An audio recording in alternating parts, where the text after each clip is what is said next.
আসসালামু আলাইকুম প্রিয় নবম দশম শ্রেণীর শিক্ষার্থীরা, আশা করি সকলেই ভালো আছো।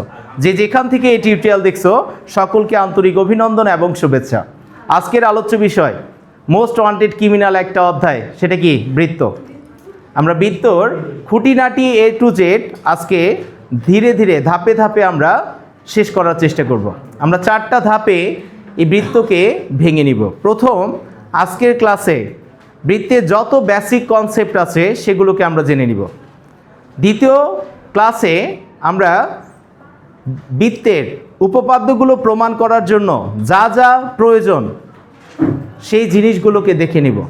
তারপরে আমরা র্যান্ডমলি সব গুরুত্বপূর্ণ উপপাদ্যের প্রমাণ করব। লাস্টে একটা ওয়ান শট MCQ এর মাধ্যমে কি আমাদের ক্লাসটা শেষ হয়ে যাবে। তাহলে সবার প্রথমেই আমরা যদি একেবারে বেসিক কনসেপ্টে যাই, বৃত্ত কাকে বলে বলো? বৃত্ত হচ্ছে এই যে এইটা একটা কি সমতল না? এই সমতলের উপরস্থ যে কোনো একটা বিন্দু থেকে সমদূরবর্তী সকল বিন্দুর সেটকে আমরা কি বলি? সকল বিন্দুর সেটকে আমরা বৃত্ত বলে থাকি। একটা নির্দিষ্ট বিন্দু আছে, এই নির্দিষ্ট বিন্দু থেকে সমান দূরে যতগুলো বিন্দু থাকে এই সবগুলো বিন্দুর সেটটাকে আমরা কি বলে থাকি? বৃত্ত বলি। আর এই নির্দিষ্ট বিন্দুটাকে বলা হয় বৃত্তের কি? কেন্দ্র। কি বলা হয়? বৃত্তের কেন্দ্র বলা হয়। আর বাইরের যে আবদ্ধ বক্ররেখাটা আছে তাকে কি বলা হয়? পরিধি বা সারকামফারেন্স। সারকামফারেন্স। কথা বুঝছো? আর যেটাই পরিধি সেটাই বৃত্তের দৈর্ঘ্য। যদি বলে বৃত্তের দৈর্ঘ্য কত, তাহলে মনে রাখবা বৃত্তের দৈর্ঘ্য হচ্ছে পরিধির সমান। কার সমান? পরিধির সমান। ওকে, তাহলে এই নির্দিষ্ট বিন্দুটাকে কি বলা হয়? বৃত্তের কেন্দ্র বলা হয়। ওকে, আর বাইরের যে বক্ররেখাটা আবদ্ধ করে থাকে তাকে কি বলে? পরিধি বলে। তাহলে এই যে এই পরিধির উপরস্থ অসংখ্য বিন্দু আছে না, এই সবগুলো বিন্দু কই থেকে সমান দূরে অবস্থান করে? কেন্দ্র থেকে। তাহলে এই কেন্দ্র থেকে পরিধির দূরত্বটাকে আমরা বলি ব্যাসার্ধ। কি বলি? ব্যাসার্ধ, যেটাকে আমরা আর দ্বারা প্রকাশ করি। কি দ্বারা? আর দ্বারা প্রকাশ করে থাকি। ওকে, তুমি যদি পরিধির উপরস্থ দুইটা বিন্দুকে নাও, পরিধির উপরস্থ দুইটা বিন্দুর সংযোগ রেখাকে কি বলা হয়? জ্যা বলা হয়। কি বলা হয়? জ্যা। ওকে, এখন যদি কোনো জ্যা দেখো যে কেন্দ্র দিয়ে গেছে, তখন এই জ্যাটা হয় বৃত্তের কি? বৃহত্তম জ্যা। বৃত্তের কি? বৃহত্তম জ্যা। কারণ যত কেন্দ্রের নিকটবর্তী হবে জ্যা তত কি হয়? তার দৈর্ঘ্যটা বৃদ্ধি পায়। আর কেন্দ্র থেকে যত দূরে সরে যায় তার দৈর্ঘ্যটা কি হয়? তত কমে যায়। তাই কি না? কথা বুঝছো কি না? তাহলে এখন কেন্দ্রের নিকটবর্তী জ্যার দৈর্ঘ্য দূরবর্তী জ্যার থেকে কি হবে? বৃহত্তম। তাহলে আমি যদি এখন দুইটা জ্যা নেই, সিডি আর এবি, কে বড় বলো? এবি ইজ গ্রেটার দেন কি হবে? গ্রেটার দেন সিডি হবে না? এবিটা কার থেকে বড়? সিডির থেকে বড় হবে। কেন্দ্রের নিকটবর্তী জ্যা দূরবর্তী জ্যার থেকে কি হয়? বৃহত্তর হয়। কি হয়? বৃহত্তর হয়। মনে থাকবে? তাহলে এখন বৃত্তের বৃহত্তম জ্যাটাকে তুমি যদি ব্যাস বলো, তাহলে কি হবে? এখান থেকে এইটুকু মানে কি বৃত্তের ব্যাসার্ধ না? এখান থেকে এইটুকু মানে কি বৃত্তের ব্যাসার্ধ?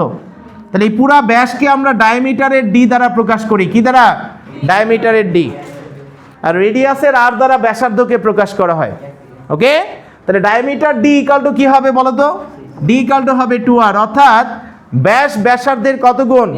দ্বিগুণ। ব্যাস ব্যাসার্ধের কত গুণ? দ্বিগুণ। আমি যদি বলি ব্যাসার্ধ সমান সমান কি হবে? d/2। তার মানে ব্যাসার্ধ হচ্ছে ব্যাসের অর্ধেক। কার অর্ধেক? ব্যাসের অর্ধেক। কথা ক্লিয়ার? বুঝো নাই? ব্যাসকে 2 দ্বারা ভাগ করলে কাকে পাবা? ব্যাসার্ধকে পাবা। আর ব্যাসার্ধকে দ্বিগুণ করলে কাকে পাবা? ব্যাসকে পেয়ে যাবা। কথা ক্লিয়ার কিনা? তাহলে এখন আসো আমরা একটু আরো কনসেপ্টের দিকে যাই। এই যে আমরা একটা জ্যা নিয়েছি, একটা জ্যা বৃত্তকে কয়টা অংশে বিভক্ত করে বলো তো? একটা জ্যা বৃত্তকে কয়টা অংশে বিভক্ত করে? 2টা। এই পাশে একটা অংশ থাকে আর এই পাশে কি আরেকটা অংশ না? যে কোনো জ্যা বৃত্তকে সমান দুইটা ভাগে বিভক্ত করে। সমান হতে পারে, অসমান হতে পারে। কখন সমান হবে বলো তো? যদি ব্যাস বরাবর সেটাকে কেটে নাও, তাহলে কি হবে? সমান অংশে বিভক্ত হবে। ওকে, তাহলে এখন এখান থেকে একটু কনসেপ্টের দিকে আসো। যদি একটা বৃত্ত নাও তুমি, ধরো আমি একটা ভালো সুন্দর বৃত্ত নিয়ে নিই, এটা তো হিজিবিজি বৃত্ত হয়ে গেছে। আমরা যদি একটা ভালো বৃত্ত নিই, মনোযোগ দাও।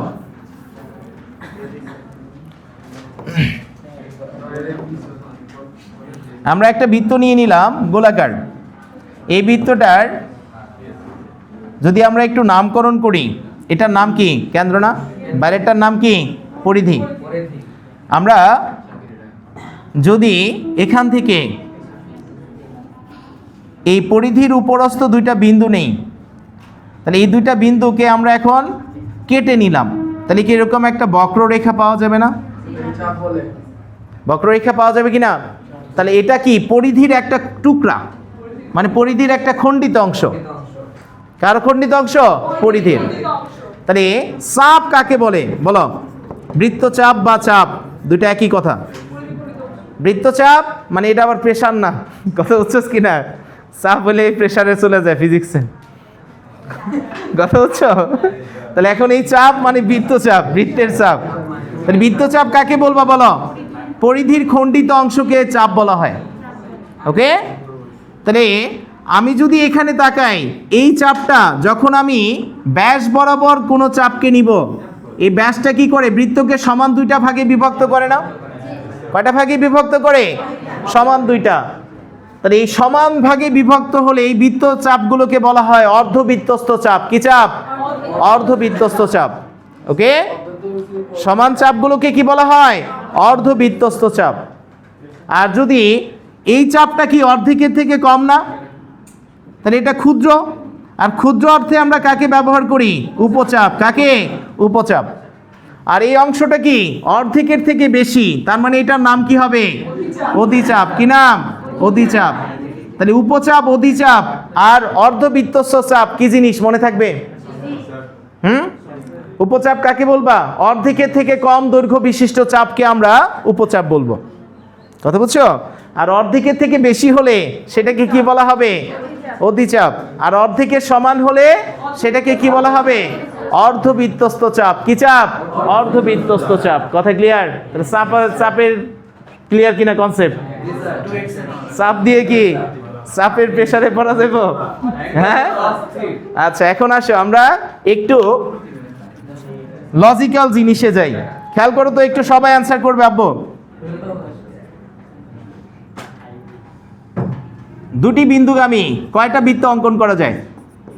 বিন্দুগামী কতটি বৃত্ত অঙ্কন করা যায়? কতটি বৃত্ত অঙ্কন করা যায়? তিনটি বিন্দুতে সকল বৃত্ত যায়। দুইটা যায়। দুই নাম্বার কনসেপ্ট, সমরেখ নয়, সমরেখ নয় এমন তিনটি বিন্দু দিয়ে, তিনটি বিন্দু দিয়ে, তিনটি বিন্দুগামী কতটি বৃত্ত অঙ্কন করা যায়? কতটি বৃত্ত আঁকা যায়? আঁকা যায়। আর তিন নাম্বার কথা বলা হলো যে সমরেখ মানে কি জানো? সমরেখ মানে একই রেখার উপরে অবস্থিত। কোথায় অবস্থিত? একই রেখার উপরে অবস্থিত। তাহলে সমরেখ তিনটি বিন্দুগামী কয়টি বৃত্ত আঁকা যাবে বলো? তিনটি বিন্দুগামী কতটি বৃত্ত আঁকা যাবে? বৃত্ত আঁকা যাবে। এখন জাতিকে প্রশ্ন করলাম, বলো কোনটার অ্যান্সার কি হবে? ফার্স্টেরটার অ্যান্সারে যাও। দুইটা বিন্দুগামী কয়টা বৃত্ত আঁকা যায়? তাহলে একটু খেয়াল করো, আপনি দুইটা বিন্দু নিয়ে নিলাম, এই একটা বিন্দু, এই একটা বিন্দু। একটু খেয়াল করো সবাই। তাহলে এই যে একটা বৃত্ত নিলাম, এই আরেকটা বৃত্ত নিলাম,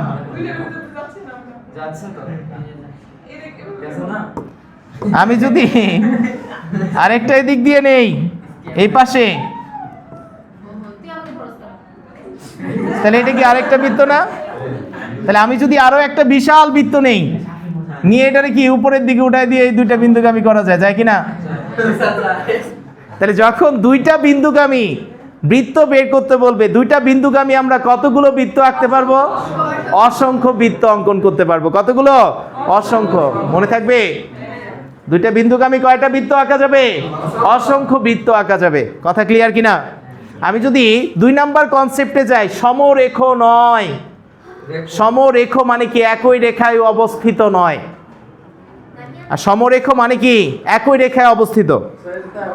আর সমরেখ নয় মানে কি? একই রেখার উপরে না, তারা আলাদা আলাদা জায়গায় আছে। 3টা বিন্দু যোগ করলে একটা সরল রেখা পাবা না। কথা বুঝছো কিনা?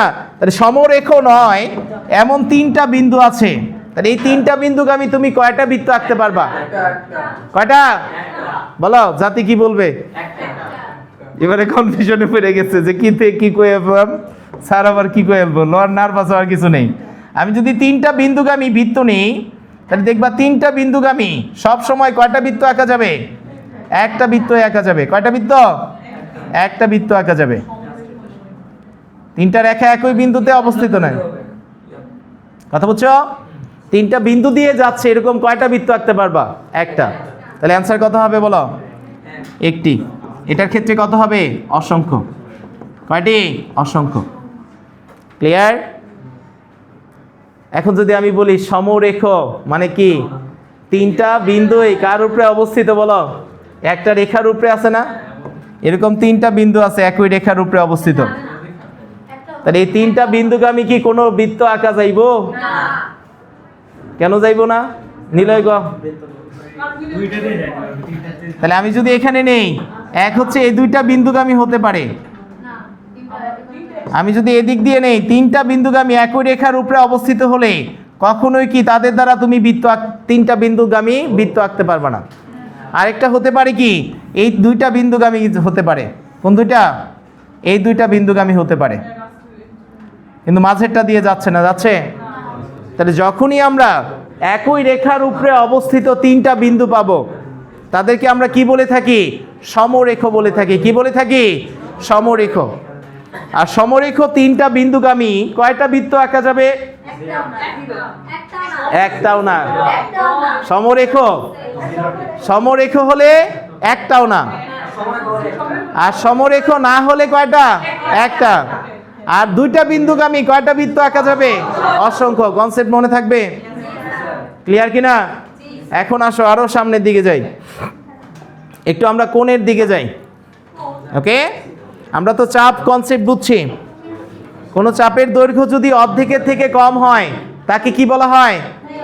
বলো। অর্ধেকের থেকে কম হলে কি বলা হয়? উপচাপ। অর্ধেকের থেকে বেশি হলে অধিচাপ। আর অর্ধেকের সমান হলে কি বলা হয়? অর্ধবৃত্তস্থ চাপ, তাই না? এখন আসো এই বৃত্তস্থ কোণ এবং কেন্দ্রস্থ কোণের মধ্যে সম্পর্কে যাব। বৃত্তস্থ কোণ আর কি আছে? কেন্দ্রস্থ কোণ। কেন্দ্রস্থ কোণ। বৃত্তস্থ কোণ কাকে বলে আর কেন্দ্রস্থ কোণ কাকে বলে? একটু কনসেপ্টগুলোর দিকে যাও। বৃত্তস্থ কোণ হচ্ছে কি জিনিস? দেখো, এ একটা বৃত্ত আছে, এটা কি কেন্দ্র না? তাহলে এখন আমি ধরে নিলাম এই বৃত্তের পরিধির উপরে একটা চাপ আছে এবি। এবি কি একটা উপচাপ না অধিচাপ? এদিক দিয়ে নিলে উপচাপ আর এদিক দিয়ে গেলে কি? অধিচাপ, তাই না? তাহলে এবি চাপ ধরো বৃত্তের কেন্দ্রে। কোথায়? বৃত্তের কেন্দ্রে এ ও বি কোণটা তৈরি করছে। কথা বুঝছো? তাহলে মনে রাখবা, কোন চাপ বৃত্তের কেন্দ্রে যে কোণটা তৈরি করে তাকে কি বলা হয়? কি কোণ? কেন্দ্রস্থ কোণ। তাহলে এই চাপটাকে কি বলবা? এই কোণটাকে তুমি বলবা কেন্দ্রস্থ কোণ। কি কোণ? কোন চাপের উপরে দণ্ডায়মান? এবি চাপের উপর দণ্ডায়মান। মনোযোগ দিবা, এখান থেকে কনসেপ্টগুলো আসবে। এখান থেকে একটা এমসিকিউ 100% আসবে। সবাই মনোযোগ দিবা। তাহলে কোন চাপ বৃত্তের কেন্দ্রে যে কোণটা তৈরি করে তার নাম কি? কেন্দ্রস্থ কোণ। কি কোণ? কেন্দ্রস্থ কোণ। আর কোন চাপ পরিধির উপরে কি অসংখ্য কোণ কিন্তু তৈরি করতে পারে।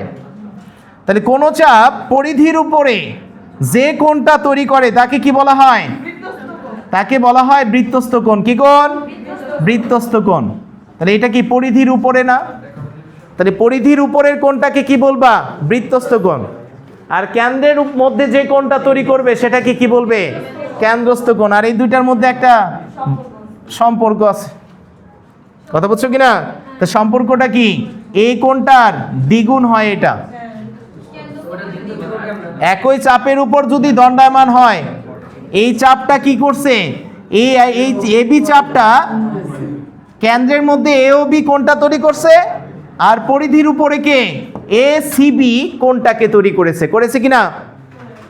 তাহলে এই দুইটা চাপ কার উপরে দণ্ডায়মান আম্মু? বলো। এবি চাপের উপর দণ্ডায়মান না? তাহলে চাপটা কি একই না ভিন্ন? তাহলে মনে রাখবা, একই চাপের উপর দণ্ডায়মান সকল কেন্দ্রস্থ কোণ বৃত্তস্থ কোণের কি হয়? দ্বিগুণ হয়। কি হয়?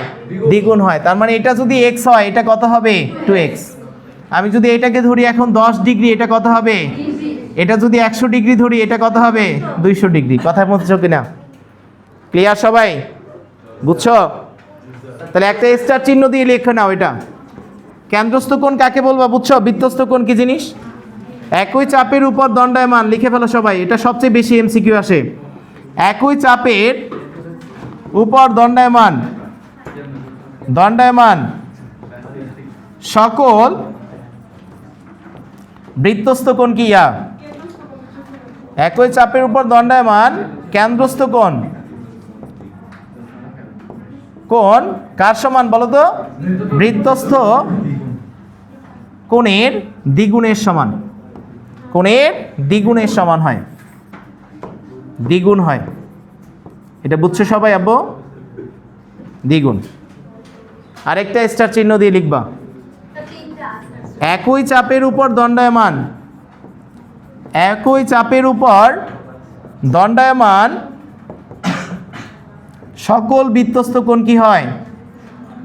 বৃত্তস্থ কোণ দণ্ডায়মান সকল বৃত্তস্থ কোণ সমান। সকল বৃত্তস্থ কোণ কি হয়? পরস্পর সমান হয়। পরস্পর সমান হয়। খেয়াল করাবো।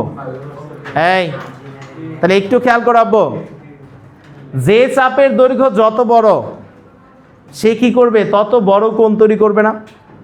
আর যে চাপের দৈর্ঘ্য যত কম, সে কি করবে? তত ছোট কোণ তৈরি করবে।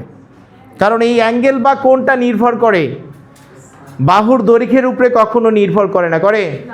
দুইটা রেখা যখনই কোথাও তির্যকভাবে ছেদ করে, তখন ছেদবিন্দুতে যে আকৃতিটা তৈরি হয় তার নাম কি? তার নাম কোণ না? তাহলে একটা বিন্দুতে দুইটা রেখা এসে মিলিত হয়েছে, মানে একটা ভি চিহ্ন। চিন্তা করো, আমি এটাকে এখন অর্ধেক যদি করি, কোণটা কি সেমি থাকতেছে না? থাকতেছে। তাহলে বাহুর দৈর্ঘ্যের উপরে কখনো কোণ নির্ভর করবে না। করবে? কোণটা নির্ভর করবে কার উপরে? এই বাহুটা থেকে এই বাহুটা যত প্রসারিত হবে, কোণের মান তত বাড়বে। আর যত নিকটবর্তী আসবে, কোণের মানটা কি হবে? তত কমবে। কথা বুঝছো? তাহলে বিপরীত প্রান্তটার উপরে কি করা হয়? কোণের মানটা নির্ভর করে। এখন দেখো, এই চাপটা যদি সমান হয়, আমি এই চাপের উপরে যত বৃত্তস্থ কোণ নিব, সবগুলোর দৈর্ঘ্য কি হবে? সমান। কারণ বিপরীত প্রান্তটা কি? সমান মেলানো না? সমান মেলানো কি না? তার কারণ এইটুকু দৈর্ঘ্যের জন্য কি কোণটা তৈরি হচ্ছে এরকম। এটা যত বেশি বড় হবে, এই কোণটা কি? তত বড় হবে। আর এইটা যত ছোট হবে, বিপরীত কোণটা কি? তত ছোট হবে না? তাহলে এখন দুই জায়গায় চাপটা সমান আছে, তার মানে কি? সমান মেলানো আছে। তার মানে কি হবে? এই কোণটা আর এই কোণটা সমান হবে। কারণ দুইটা কোন চাপের উপর দণ্ডায়মান? এবি চাপের উপর দণ্ডায়মান। কার উপরে? এবি চাপের উপর। বুঝছো? ক্লিয়ার কিনা?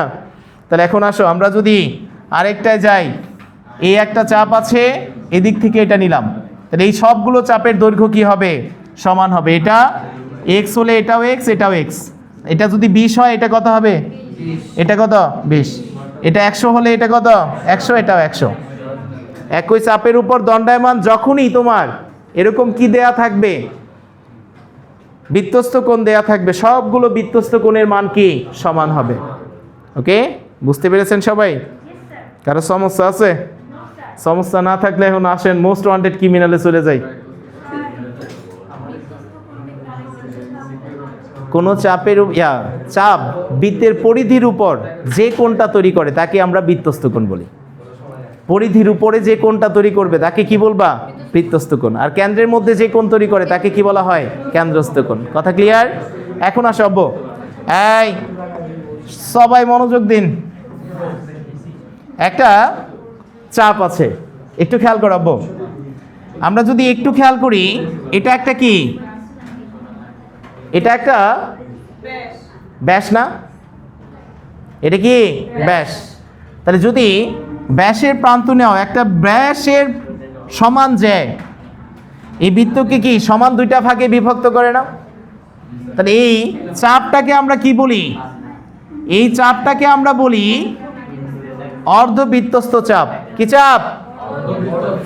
আমি যদি এই চাপটার উপরে একটা বিন্দু নেই এবং এই ব্যাসের প্রান্ত বিন্দু দুইটাকে যোগ করি, তাহলে খেয়াল করো তো, এই এবি চাপটা কি করছে? এই চাপটা অর্ধেকের সমান না? এই চাপটা কেন্দ্রের মধ্যে কোন কোণ তৈরি করেছে? 180 ডিগ্রি। আর পরিধির উপরে কোন কোণ তৈরি করবে? তাহলে এটার অর্ধেক মানে কি 90 ডিগ্রি না? কত ডিগ্রি? 90 ডিগ্রি। তার মানে মনে রাখবা অর্ধবৃত্তস্থ কোণ কত ডিগ্রি? অর্ধবৃত্তস্থ কোণ কত ডিগ্রি? 90 ডিগ্রি বা এক সমকোণ। কেন হয় বুঝছো? কারণ এই চাপটুকু কেন্দ্রে কোন কোণ তৈরি করছে? 180 ডিগ্রি না? কত ডিগ্রি? আর এটার এই চাপটা বৃত্তের উপরে বা পরিধির উপরে কি এই কোণটা তৈরি করছে? তাহলে আমাদের জানা আছে কেন্দ্রস্থ কোণের অর্ধেককে বৃত্তস্থ কোণ। কে? বৃত্তস্থ কোণ। তাহলে এটা যদি এসিবি হয়, সুতরাং তুমি বলতে পারো এসিবি মানে কি 180 অর্ধেক কত ডিগ্রি? 90 ডিগ্রি। কত ডিগ্রি? 90 ডিগ্রি। বুঝছো সবাই? ক্লিয়ার কিনা? তাহলে এইটা এখন স্টার চিহ্ন দিয়ে লিখে নিবা। অর্ধবৃত্তস্থ কোণের মান কত ডিগ্রি? অর্ধবৃত্তস্থ কোণের মান 90 ডিগ্রি। কত ডিগ্রি? 90 ডিগ্রি বা এক সমকোণ। এটা 180। কেন্দ্রস্থ কোণ, অর্ধবৃত্তস্থ কেন্দ্রস্থ কোণের মান কত? 180 ডিগ্রি বা এক সমকোণ। কয় সমকোণ? এক সমকোণ। কথা ক্লিয়ার সবার? এখন আসো মূল কথাগুলো কিন্তু এখান থেকে আসবে। এখন 1 নম্বর কনসেপ্ট এটা। অর্ধবৃত্তস্থ কোণের মান কত ডিগ্রি আব্বু? সবাই বলো 90 ডিগ্রি। মনে থাকবে কেন 90 ডিগ্রি? এখন অ্যান্সার বুঝছো? তারপরে আসবে আমরা যদি 2 নম্বরে যাই, আমি ধরে নিলাম, মনোযোগ দাও আব্বু, কথা কইস না। আমি ধরে নিলাম এ একটা চাপ আছে, এটা কেন্দ্র, এখানে এবি চাপ আছে। এই এবি চাপটা অর্ধেকের থেকে কম না বেশি? এটা একটা উপচাপ। অর্ধেকের থেকে কম মানে কি? উপচাপ। কি চাপ? উপচাপ। আর অর্ধেকের থেকে বেশি চাপটাকে কি বলা হয়? অধিচাপ। এখন তোমাকে কনফিউশনে ফেলানো হবে অন্তর্লিখিত আর কি দণ্ডায়মান, এই দুইটা কথা দিয়ে। অন্তর্লিখিত মানে কি বুঝায়? অন্তর্লিখিত মানে যা, দণ্ডায়মান মানে কিন্তু তা না, দুইটা আলাদা জিনিস। অন্তর্লিখিত বলবে, যার অন্তর্লিখিত বলবে তার পেটের মধ্যে থাকবে। কথা বুঝছো কিনা? আর দণ্ডায়মান মানে কি? তার বিপরীত দিকে থাকবে। এই কথাটাকে মনে রাখবা। বুঝছো কিনা? দণ্ডায়মান মানে কি? পেটের মধ্যে। যার দণ্ডায়মান বলবে তার বিপরীত দিকেরটা বুঝবা। আর অন্তর্লিখিত মানে কি? পেটের মধ্যে। কথা বুঝছো? তাহলে এখন খেয়াল করো, তোমাকে বললাম এটা এবি চাপ না? এবি চাপের এই এটা মানে কি? দেখো একটু দুইটা কনসেপ্ট, একটাকে বুঝবা অটোমেটিক, আরেকটা মনে রাখতে পারবা। এই এবি চাপ এটা একটা উপচাপ। কি চাপ? উপচাপ। তাহলে এবি চাপ বৃত্তের পরিধির উপর যত কোণ তৈরি করবে সবাই কি হবে? সূক্ষ্মকোণ। কি কোণ? সূক্ষ্মকোণ। তাহলে লিখবা উপচাপের এটা কি পেটে আছে না বাইরে আছে? বাইরে। উল্টা। তাহলে উপচাপের উপর দণ্ডায়মান সকল কোণ কি হয়? সকল কোণ সূক্ষ্মকোণ। ওকে আব্বু, এখন একটু মনোযোগ দাও। এই যে আমরা উপচাপের উপর দণ্ডায়মান যত কোণ পাচ্ছি, তারা সবাই কার পেটে যেয়ে তৈরি হচ্ছে? অধিচাপের উপর তৈরি হচ্ছে না? কার উপরে তৈরি হচ্ছে? এই পাশেরটার নাম কি অধিচাপ না? এই এবি চাপ যতগুলো কোণ তৈরি করবে তারা সবাই কার উপরে যেয়ে পড়বে? এই অধিচাপের উপর যেয়ে তৈরি হবে, হবে কি না? তার মানে এরা কার পেটে আছে? অধিচাপের পেটে না? তাহলে উপচাপের উপর দণ্ডায়মান সকল কোণ কার পেটে থাকে? অধিচাপের পেটে। তাহলে অধিচাপের উপর অন্তর্লিখিত কোণগুলো কেমন? অধিচাপে অধিচাপে অধিচাপে ও অন্তর্লিখিত কোণ হলো সূক্ষ্মকোণ। অন্তর্লিখিত অন্তর্লিখিত অন্তর্লিখিত কোণগুলো কেমন হবে? কোণগুলো সব সময় সূক্ষ্ম কোণ হবে। কি কোণ? সূক্ষ্ম কোণ। কথা বুঝছো কি না? কারণ এই দুইটা তো একই জিনিস। উপচাপের দণ্ডায়মান কোণগুলো কার পেটে থাকে? অধিচাপের পেটে থাকে না? থাকে কি না? উপচাপের উপর দণ্ডায়মান মানেই তারা কার উপরে অন্তর্লিখিত? অধিচাপের অন্তর্লিখিত। কার অন্তর্লিখিত? অধিচাপের অন্তর্লিখিত। কথা বুঝে গেছে কিনা? তাহলে এই দুইটা কথা তো একই জিনিস। তাহলে উপচাপের উপর দণ্ডায়মান আর অধিচাপের অন্তর্লিখিত কোণগুলো সব সময় কি হবে? সূক্ষ্ম কোণ। কি কোণ? সূক্ষ্ম কোণ। কনসেপ্ট বুঝছো কিনা? বুঝে গেছে সবার? ক্লিয়ার আব্বু? এখন তোমাকে বললাম 3 নাম্বার কনসেপ্ট। এই 3টা কথা থেকে একটা কথা আসবেই পরীক্ষায়, মাথায় রাখবা। যত পরীক্ষা দিছে অলরেডি আসছে অনেকবার। তাহলে এখন খেয়াল করো, আমরা যদি যাই, আমরা এরপরে গেলাম অধিচাপে, অধিচাপের উপর দণ্ডায়মান, উপর দণ্ডায়মান সকল কোণ কেমন বলো তো? সকল কোণ। একটু খেয়াল করাবো, অধিচাপের উপর দণ্ডায়মান মানে কি? এই লাল চাপটাকে বোঝাচ্ছে না? এই লাল চাপটাকে বোঝাচ্ছে এই পাশের এটা। তাহলে এটা এই পাশে হলে এর উৎপন্ন কোণটা কার উপরে থাকবে? উপচাপের উপর দণ্ডায়মান হবে, হবে কি না? উপচাপের উপর অন্তর্লিখিত। তার মানে এই কোণটা সব সময় দেখবা এই দুইটা মাথাকে যোগ করলে এটা অলওয়েজ 90 ডিগ্রি থেকে বড় হবে আর 180 ডিগ্রি থেকে ছোট হয়ে যাবে। তাহলে এখন এই কোণটা কার মধ্যে আছে? অধিচাপের উপর দণ্ডায়মান না? তাহলে যার উপরে দণ্ডায়মান তার বিপরীত পাশে থাকবে। আর বিপরীত পাশে থাকা মানে কার অন্তর্লিখিত? উপচাপের অন্তর্লিখিত না? কার? উপচাপে অন্তর্লিখিত। তাহলে আমরা যদি যাই, অধিচাপের উপর দণ্ডায়মান সকল কোণ কি কোণ? স্থূল কোণ। স্থূল কোণ। আমি যদি উল্টা দিকে বলি আব্বু, এটাকে কি বলা যাবে বলো তো? উপচাপে, উপচাপে অন্তর্লিখিত, অন্তর্লিখিত সকল কোণ কি কোণ? সকল কোণ স্থূল কোণ। স্থূল কোণ দুটো একই কথা, মনে থাকবে। উপচাপে অন্তর্লিখিত আর অধিচাপের উপর দণ্ডায়মান দুটো কিন্তু একই কথা, বুঝছো আম্মু? উপচাপের উপর দণ্ডায়মান অন্তর্লিখিত আর অধিচাপের উপর দণ্ডায়মান দুইটা কি একই কথা? তাহলে আমি যদি এখন জাতিকে প্রশ্ন করি, জাতি উত্তর দিতে পারবো? তাহলে সবাই বলবে 1 নাম্বার কথা, অর্ধবৃত্তস্থ কোণের মান কত ডিগ্রি? 90 ডিগ্রি। কত ডিগ্রি? 90 ডিগ্রি। 2 নাম্বার কথা যদি বলি, উপচাপের উপর দণ্ডায়মান কোণগুলো কেমন হয়? উপচাপের উপর দণ্ডায়মান কোণগুলো কেমন হবে? সূক্ষ্ম কোণ। আর উপচাপে অন্তর্লিখিত কোণগুলো কেমন? স্থূল কোণ। কেমন? স্থূল কোণ। কথা বুঝছো? আমি যদি 3 নাম্বার কথা বলি, অধিচাপের উপর দণ্ডায়মান কোণগুলো কেমন? অধিচাপের উপর দণ্ডায়মান কোণগুলো কেমন?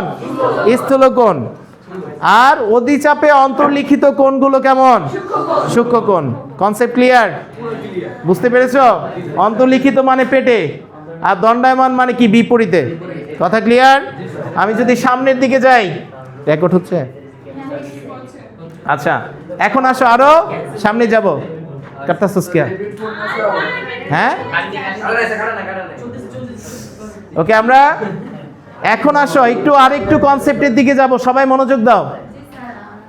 একটা বৃত্ত আছে, এই বৃত্তের এটা ইন্টারমিডিয়েটে যে কাজে লাগবে। এখন আমরা বৃত্তের বৈশিষ্ট্য পড়তেছি, সব উপপাদ্য পড়তেছি, আর যখন ইন্টারমিডিয়েটে যাব সব সময় বৃত্তের সমীকরণ নিয়ে পড়ে থাকবো, কনসেপ্টগুলোকে বোঝার চেষ্টা করবা। ওকে, তাহলে আমরা একটু খেয়াল করি, এই যে একটা বৃত্ত আছে, এই বৃত্তকে একটা সরল রেখা সর্বোচ্চ কয়টা বিন্দুতে ছেদ করতে পারবে বলো তো? এই একটা বৃত্ত আছে, একটা বিন্দুতে এই বৃত্তকে একটা সরল রেখা সর্বোচ্চ কয়টা বিন্দুতে ছেদ করতে পারবে? এটা দেখো যেদিকে নিয়ে যায় সর্বোচ্চ কি দুইটা বিন্দুতে ছেদ করা যায় না? কয়টা বিন্দুতে? দুইটা বিন্দুতে। তাহলে একটা সরল রেখা বৃত্তকে দুইটা বিন্দুতে ছেদ করতে পারে সর্বোচ্চ কয়টা বিন্দুতে? দুইটা বিন্দুতে। কথা ক্লিয়ার? আমি এখন তোমাকে বললাম, মনোযোগ দিবা সবাই, আমি তোমাকে বললাম যে এই যে দুইটা রেখাতে বা দুইটা বিন্দুতে যখন ছেদ করে এটার নাম কি হয়ে যায়? ছেদক। নাম কি? ছেদক। আমি এখন তোমাকে বললাম যে এই যে একটা সরল রেখা আছে, নিলয় বল, এই সরল রেখাটা একটা বৃত্তকে কয়টা বিন্দুতে ছেদ করেছে? একটা। এটা যখন কোন সরল রেখা একটা বৃত্তকে একটা মাত্র বিন্দুতে ছেদ করে তখন তার নাম হয় কি? স্পর্শক। কি হয়? স্পর্শক। তাহলে এটার নাম কি? স্পর্শক। এই ওকে, যখন একটা রেখা বৃত্তকে দুইটা বিন্দুতে ছেদ করে নাম কি? ছেদক। নাম কি?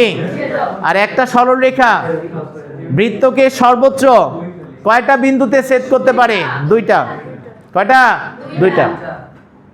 আর যদি কোনো সরল রেখা একটা বৃত্তকে একটা মাত্র বিন্দুতে ছেদ করে তখন সেই বিন্দুটি আর সেটাকে কি বলা হয়? স্পর্শক। মনে রাখবা, এই কেন্দ্র এবং তুমি এই স্পর্শ বিন্দুটাকে যদি যোগ করো এটা কত ডিগ্রি কোণ তৈরি করবে? অলওয়েজ 90 ডিগ্রি কোণ তৈরি করবে। কত ডিগ্রি কোণ? 90 ডিগ্রি কোণ। কথা ক্লিয়ার? তুমি যদি স্পর্শ বিন্দু আর কেন্দ্রটাকে যোগ করো তাহলে কত ডিগ্রি কোণ তৈরি হবে? 90 ডিগ্রি। কথা ক্লিয়ার? তাহলে এখন তুমি একটু সামনের দিকে আসো। তোমাকে বলা হয়েছে পরস্পর ছেদি দুটি বৃত্তের কয়টি সাধারণ স্পর্শক আঁকা যায়? তাহলে পরস্পর ছেদি মানে কি? এই দুইটা বৃত্ত ছেদ করেছে না? ছেদ করেছে। তাহলে এই দুইটা বৃত্তের কয়টা সাধারণ স্পর্শক আঁকা যাবে? একটা হচ্ছে দুইটা সাধারণ মানে কি? দুইটা বৃত্তেরই স্পর্শক হবে, এরকম রেখাগুলোকে বোঝাবে। দুইটা বৃত্তেরই কি? স্পর্শক হবে। তাহলে একটা মাত্র বিন্দুতে ছেদ করবে দুইটা বৃত্তকেই। কয়টা বৃত্তকে? দুইটা বৃত্তকেই। তাহলে এরকম কয়টা রেখা অঙ্কন করা যায়? এদিকে একটা, আরেকটা কি এদিকে। তাহলে কয়টা স্পর্শক আঁকা যাবে? দুইটা। অ্যান্সার কত হবে? দুটি। কথা ক্লিয়ার? আমি যদি পরেরটায় যাই, দুটি বৃত্ত পরস্পরকে বহি স্পর্শ করলে কতটি সাধারণ স্পর্শক আঁকা যায়? কতটি? যখন দুইটা বৃত্ত পরস্পরকে বহি স্পর্শ করলে কতটি সাধারণ স্পর্শক আঁকা যাবে? তাহলে বহি স্পর্শ করছে মানে কি? এই বিন্দুতে একটা কমন বিন্দু আছে না? তাহলে এইদিকে একটা স্পর্শক আঁকতে পারবা, এই পাশে একটা স্পর্শক আঁকা যাবে, আরেকটা কি এই পাশে স্পর্শক আঁকা যাবে। তাহলে কয়টা সাধারণ স্পর্শক থাকবে? তিনটি। তাহলে বহি স্পর্শ করলে তিনটি সাধারণ স্পর্শক আঁকা যাবে। এখন তোমাকে বলতে পারে যে দুইটা বৃত্তের সর্বোচ্চ কয়টা সাধারণ স্পর্শক আঁকা যায়? সর্বোচ্চ 4টা সাধারণ স্পর্শক আঁকা যায়। দেখো এই দুইটা বৃত্ত আছে না?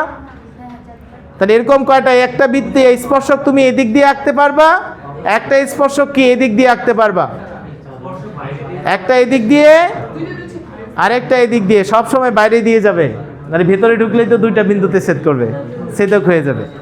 তার মানে মোট কয়টা স্পর্শক পাবো? 4টা। তাহলে সর্বোচ্চ কয়টা সাধারণ স্পর্শক আঁকা যায়? কয়টা? 4টা। মনে থাকবে সবার? ক্লিয়ার কিনা? এই বুঝছো সবাই? ক্লিয়ার? এখন আসো আমরা 10টা স্বীকার্য লিখে ফেলবো। 10টা স্বীকার্যকে আমরা কাজে লাগাবো। ওকে, আমাদের এই দুইটা প্রতিজ্ঞা থেকে প্রচুর পরিমাণে এমসিকিউ আসে। 1 নম্বর প্রতিজ্ঞা কি? কেন্দ্র হতে ব্যাস ভিন্ন যে কোনো জ্যায়ের মধ্যবিন্দুর সংযোজক রেখাংশ জ্যায়ের উপর কি হয়? লম্ব হয়। দুইটা কিন্তু একই জিনিস। অথবা তোমাকে কেন্দ্র হতে ব্যাস ভিন্ন যে কোনো জ্যায়ের উপর অঙ্কিত লম্ব জ্যাকে কি করে? সমদ্বিখণ্ডিত করে। কি করে? সমদ্বিখণ্ডিত করে। এটা যে কোনো এরকম একটা স্বীকার্য আমরা কেন ব্যবহার করব? এই প্রথম কাজ কি বলো?